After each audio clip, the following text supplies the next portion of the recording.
올 첫 주간 어린이 주간 김에서 드리는 이 예배를 우리 하나님께서 받으시고 우리 이 자리에 나온 사랑하는 성도들에게 한없는 은혜와 복을 영육간에 허락하시기를 축원합니다. 아멘.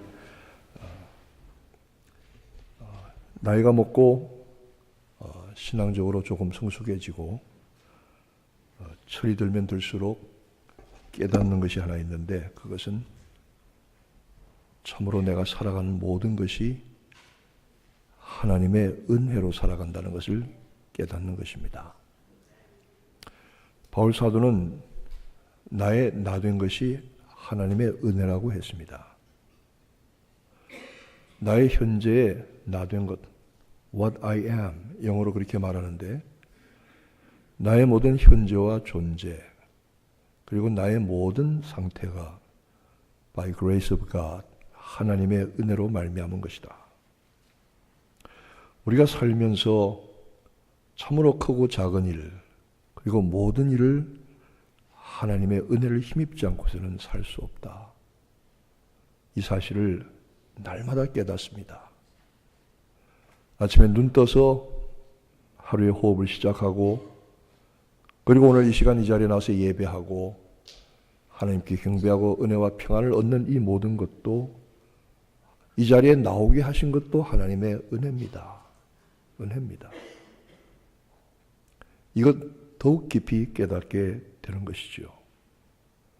한국에서는 얼마 전에 배가 가라앉아서 한 300여 이상의 어린 학생들이 희생을 당했는데, 그 전까지만 해도 즐거운 수학여행길에서 얼마나 아이들이 들떠 있었을까.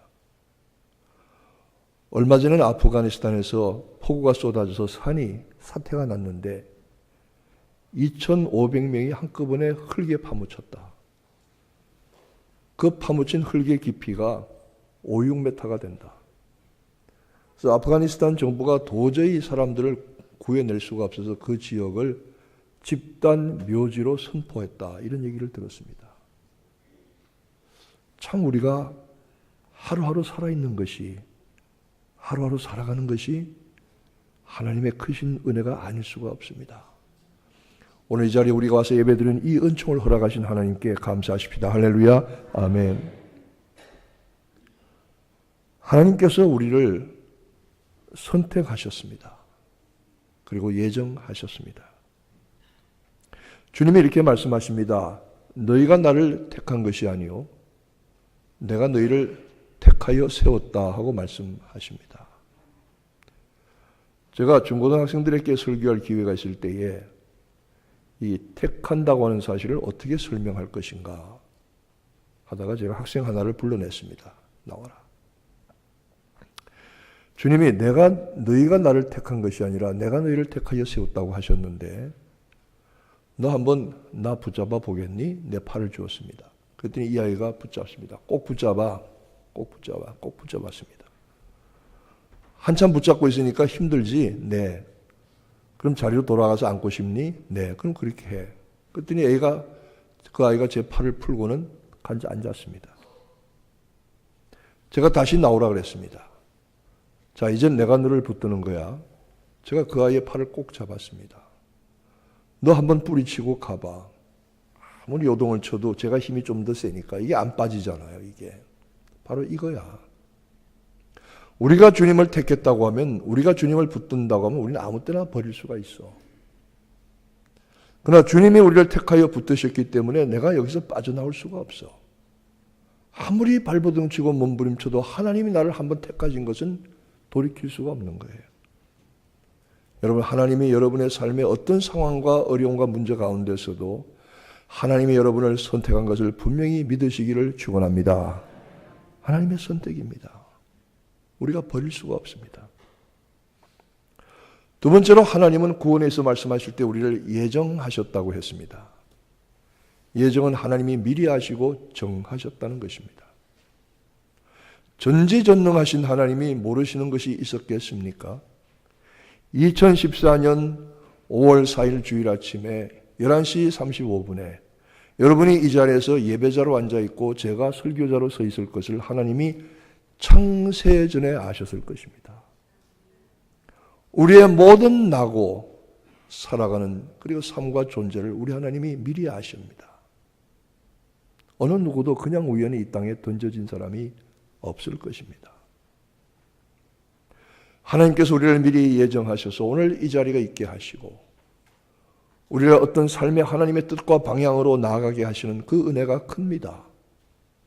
우리가 매일 살면서 우리는 알지 못하고 이리저리 방황하는 것 같고 길을 잃어버리는 것 같고 되돌아가는 것 같지만 결국은 하나님이 우리가 가야 할 곳을 우리가 있어야 할 것을 아시고 우리를 예정하셔서 우리의 삶을 매일매일 인도하십니다. 믿으시면 아멘 하시기 바랍니다. 하나님이 또한 선택과 예정을 하시고 우리를 부르셨습니다. 우리는 이 자리에서 누구나 하나님의 부르심을 받아 나왔습니다. 내가 어떤 이유와 경위와 상황에서 한빛교회에 나와서 이 자리에 예배드리는지는 모르지만 그러나 그 안에는 그 뒤에는 하나님이 나를 향해 부르신 부르심이 있습니다. 깨닫게 되는 것입니다. 하나님이 나를 부르셨을 때 믿음은 하나님의 부르심에 제가 여기 있습니다. 하나님 부르셨지요 하고 나아가는 것입니다. Calling and response. 부르심과 응답입니다.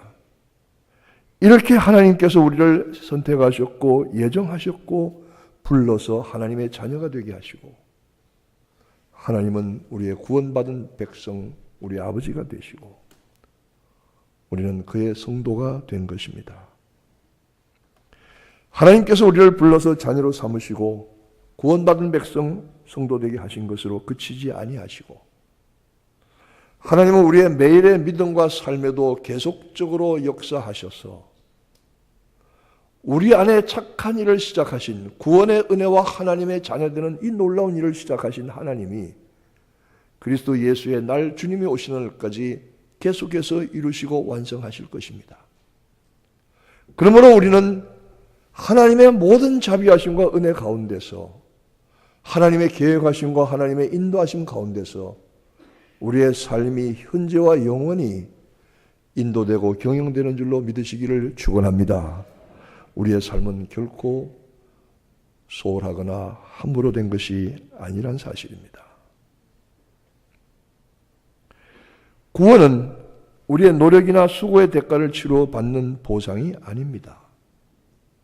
일반 종교들은 어떻게 하든지 자기의 노력으로 온전한 자리에 이르려고 하고 구원을 받으려고 합니다. 인간의 가장 근본적인 영혼의 문제를 해결하려고 합니다.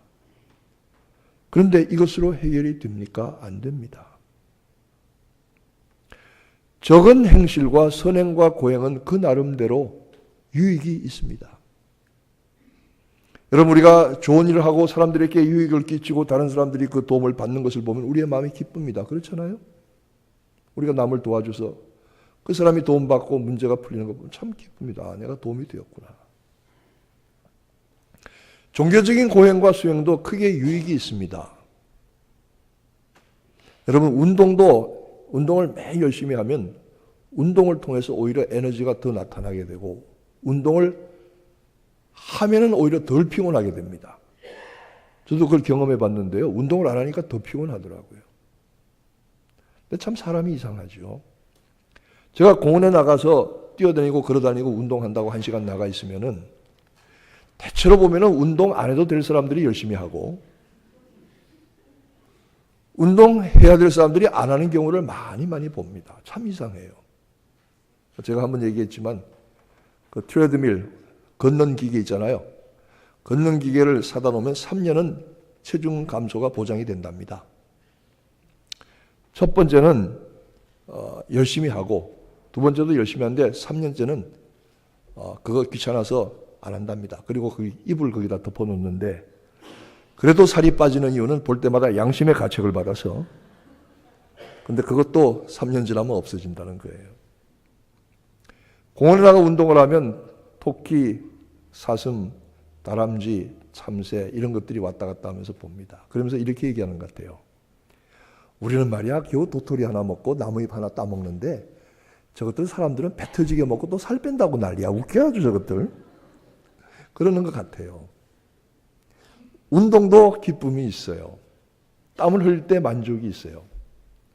여러분 절에 가셔서 3,000번씩 불상 앞에 3,000배 하는 사람들, 그거 큰 기쁨과 만족이 있습니다. 그거 끝나고 나면 이 만족과 희열이 있어요. 그러니까 그거 하는 거예요. 돈 주고 하려도 그건 못해요.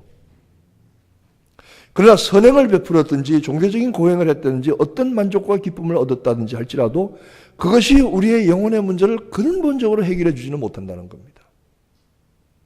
그것 마치고 그때는 즐겁고 그때는 기뻤지만 돌아오면서 여전히 내 속에 삶에 대한 염려와 근심과 걱정과 불안과 우리 속에 있는 죄의 악한 습성과 기질과 부패한 성품을 여전히 우리는 간직하고 있다는 사실입니다. 이런 것들로 우리를 온전히 구원하지 못합니다. 디도서 3장 5절은 분명히 말하고 있습니다. 우리를 구원하시되 우리의 행한 바 의로운 행위로 말미암지 아니하시고 오직 그의 긍휼하심을 쫓아 중생의 씻음과 성령의 새롭게 하심으로 하셨나니 아멘. 구원은 그러므로 우리의 노력이나 수고의 대가로 받는 보상품이나 상급이나 내 대가가 아니라 에베소 2장 8절 말씀대로 너희가 그 은혜를 인하여 믿음으로 말미암아 구원을 얻었나니 이것이 너희에게서 난 것이 아니요 하나님의 선물이라. 행위에서 난 것이 아니니 누구든지 자랑치 못하게 하려 함이니라. 구원은 하나님의 은혜를 통해서 믿음으로 말미암아 받는 전적인 하나님의 선물입니다. 우리가 가진 무슨 재능이나 소유를 보고 우리의 인간됨이나 사람을 보고 부르신 것이 아니라 구원하신 것이 아니라 오직 하나님이 우리를 향하신 긍휼하심으로 우리를 불러 구원의 빛에 들어가게 하신 것이지요. 우리를 향한 긍휼하심이 무엇입니까? 우리를 향하여 불쌍히 여기는 마음을 하나님이 가지셨던 것입니다. 긍휼에 풍성하신 하나님이 그 크신 사랑을 인하여 에베소서에 말씀하는 그대로 하나님의 긍휼은 우리를 향한 사랑과 은혜와 구원의 출발점인 것입니다. 그리스 로마의 신화나 바벨론의 신화나 고대 중건동의 신화에 보면은 거기도 신들이 나옵니다. 그리고 사람의 창조가 나옵니다. 그런데 이 다른 신화에 보면, 다른 종교에 보면 사람을 왜 만들었느냐? 사람을 만든 이유를 두 가지로 말하고 있습니다. 첫째는 신들이 심심해서 장난감처럼 데리고 놀으려고 사람을 만들었습니다. 고대 신화들을 보면 대개 만든 목적이 그렇습니다. 두 번째는 사람을 노예로 부려먹으려고 만들었습니다. 그러니까 사람은 평생 노예 노릇하다가 신들에서 버림을 받는 존재입니다. 그러나 성경은 그렇게 말하고 있지 않습니다. 성경은 우리를 심심해서 심심풀이 장난감으로 만드신 것도 아니고 부려먹으려고 종으로 삼으신 것도 아니고 성경은 인간을 흙으로 만드실 때 하나님의 형상을 주어서 하나님의 인격을 주고 하나님의 자녀로 삼기 위해서 우리를 만드셨다. 얼마나 소중한 존재인지 믿으시면 아멘 하시기 바랍니다. 그러므로 하나님의 자녀가 되기 위해서 세우신 우리, 하나님의 형상을 지어 지음받은 우리가 죄와 허물 가운데 우리 마음대로 살고 우리 뜻대로 살고 방탕하며 고통과 슬픔, 연약함과 질병과 궁핍 가운데 있을 때 우리 하나님은 우리를 얼마나 긍휼히 여기시고 불쌍히 여기시는지 모릅니다. 여러분, 우리는 하나님의 긍휼과 은혜를 받을 자격이 있는 사람들입니다. 왜냐하면 하나님의 형상으로 지음받았기 때문입니다. 이 은혜가 여러분들에게 함께 충만하시기를 축원합니다. 아멘. 이 부름도 하나님이 하시는 겁니다. 내가 무슨 하나님을 찾아서 이 자리에 나온 거 아닙니다. 설사 하나님을 찾아서 나왔다고 할지라도 구원의 빛을 우리의 마음속에 비추어 주실 때에 그 빛을 보고 반응하는 것입니다. 구원은 이렇게 이루어지는 것이고 그 빛을 비추어 주시는 은혜는 전적으로 하나님의 것입니다. 그러므로 믿음도 하나님이 하시는 착한 일입니다. 우리가 하나님을 믿는 것도 우리의 수고나 노력이나 우리의 공로가 아니라 믿음은 하나님이 우리에게 주시는 선물입니다. 어떤 분이 목사님 저 성경을 좀 읽어보려고 애를 썼는데요. 마태복음만 한 30분 읽었습니다. 1장만. 읽다가 보니까 낳고 또 낳고 이게 무슨 재미야? 덮었습니다. 또 한번 읽어보자. 또 낳고 이게 도대체 뭡니까? 성경을 하나님이 천지를 창조하셨다고요? 무슨 근거가 있습니까? 이렇게 무조건 믿으라고 들이밀면 됩니까? 이 기독교가 이렇게 무식한 겁니까? 예수님이 처녀의 몸에서 나셨다고요? 아이고, 그 요셉 남편은 헛재미를 봤구만. 그 웃기는 소리 하지 마세요. 처녀의 몸에서 어떻게 납니까? 그건 말도 안 되죠. 십자가에 고난받아 죽임을 당하셨고, 그것까지는 이해합니다. 근데 부활하셨다고요? 그런 소리 하지 마세요. 이게 1세기의 신화입니다, 신화. 자유주의 신학자들이 그렇게 말합니다. 승천하셔서 재림하신다고. 그 당시의 세계관, 우주관입니다. 이게 그냥 신화입니다, 그 당시에. 여러분, 하나님이 창조하신 것과 예수께서 처녀의 몸에서 동정녀의 몸에서 성육신하신 것과 고난받으시고 죽임당하신 후에 부활하시고 승천 재림하신 이 모든 일들은 이것은 사람의 논리나 생각이나 과학적인 이론이나 이런 것들로 설명하는 것이 아닙니다. 이것은 절대 진리에 속하는 것입니다. 절대 진리는 선포될 때에 그것을 아멘 믿음으로 받아들이느냐 받아들이지 않느냐는 두 가지뿐입니다. 이것은 설명할 수가 있는 일이 아닙니다. 여러분, 세상에 논리적으로 과학적으로 설명하거나 납득할 수 없는 일들이 얼마나 많이 있습니까? 오늘은 어린이를 기념하는 어린이날, 어린이를 축복한 날입니다. 저는 어릴 때 어머니 속을 많이 썩였습니다. 저보고 하시는 말씀이, 네가 나중에 장가 가서 네 마누라한테 나한테 하듯이 그렇게 하면 네 마누라가 하루도 못 살고 도망갈 거다. 어머니의 예언이 틀렸습니다. 저는 30년 동안 지금 살고 있습니다. 언제 도망갈지 모르지만. 제가 어머니께 이렇게 말대답했습니다. 어머니 걱정하지 마세요. 어머니는 도망갈 염려가 없으니까 제가 막 하지만은 우리 하나님은 도망갈 거니까 잘할 겁니다. 말이나 못하면. 제가 속썩일 때마다 어머니는 저를 위해서 울면서 기도하셨어요. 그런데 어머니의 눈물을 가져다가 아무리 화학적으로 분석하고 논리적으로 수리적으로 따져봐도 그 안에 아무것도 찾을 수가 없습니다. 그러나 저는 어머니의 눈물을 기억합니다. 그 어머니의 눈물은 어머니가 아들을 향한 사랑이 가득하게 담긴 눈물이기 때문입니다. 세상에는 따져서 이해되거나 이성적으로, 과학적으로, 실증적으로, 논리적으로, 합리적으로 받아들일 수 없는 일들이 얼마나 많은지 모릅니다. 하나님이 하신 구원의 역사도 우리의 이성과 합리와 논리와 실증을 초월해서 절대 진리입니다. 이 진리를 믿으시기를 축원합니다. 이건 믿는 것은 내가 믿는 것이 아닙니다. 내게 주신 믿음의 선물을 따라서 믿어지게 되는 것입니다. 어떤 청년이 와서 목사님 나 성경 못 믿겠어요. 당연합니다. 못 믿는 게 당연합니다. 믿는 게 정상이 아니라 못 믿는 게 정상입니다. 그런데 한번 회개하고 예수 그리스도를 나의 주님으로 모셔서 성령이 내 안에 들어와 내 심령의 진리의 빛을 비추시고 깨닫게 하실 때는 믿어지네. 이게 어떻게 믿어지지? 이게 믿어지는구나. 아멘할 때까지 믿어지는구나. 이렇게 되는 겁니다, 이게. 그래서 믿는 겁니다. 교회 생활 오래 하고 중직을 받았다고 해서 이 믿음의 선물이 없으면은 믿는 것 같은데 믿는 게 아닙니다. 믿으려고 애쓰는 것 뿐이고 믿는 것처럼 보이는 것 뿐이지만, 그러나 어린아이라고 할지라도 이 믿음의 선물을 받으면 하나님의 진리가, 구원의 은혜와 역사가 믿어지게 되고 되어서 그 은혜에 들어가게 되는 것이지요. 왜냐하면 하나님은 우리의 모든 인식이나 이성의 영역을 초월하여 계신 분이시기 때문입니다.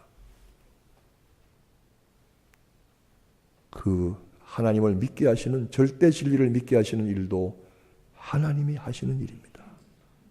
얼마나 감사한지. 세 번째로 우리의 섬김도 하나님이 하시는 일입니다. 성도로 부르심을 받고 믿음의 선물을 얻어 구원받은 백성이 된 후에 모든 삶과 섬김도 하나님이 하게 하셔야 합니다.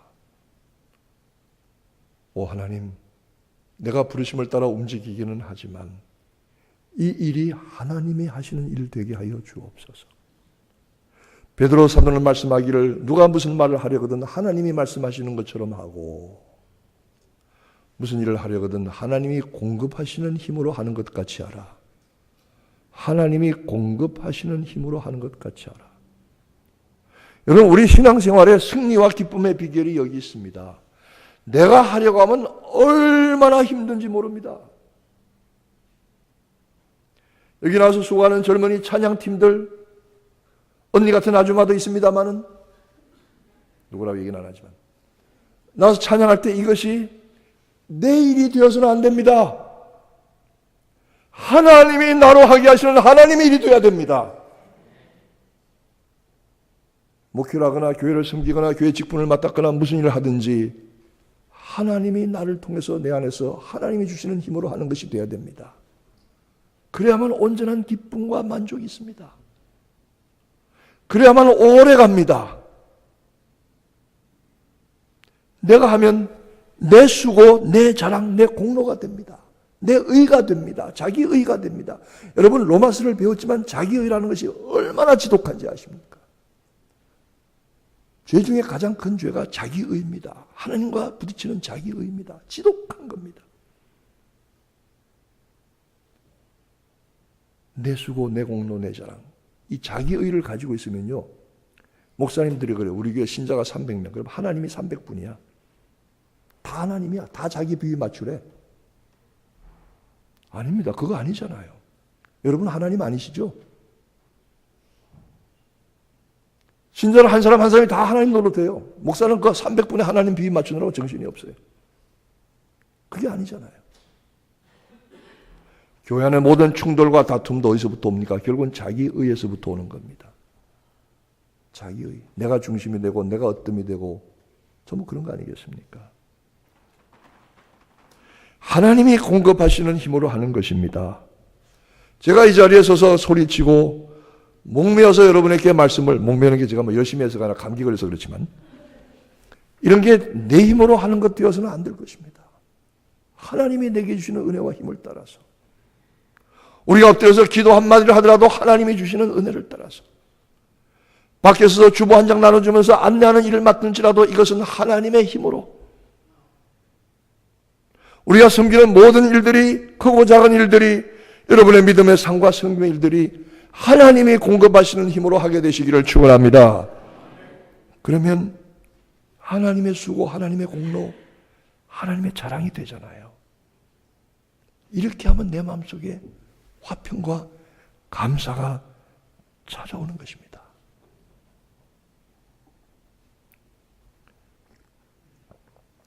모간 실주라고 그동안 소리 깨끗이 많이 질렀지? 하나님 저보고 그러시는 것 같아요.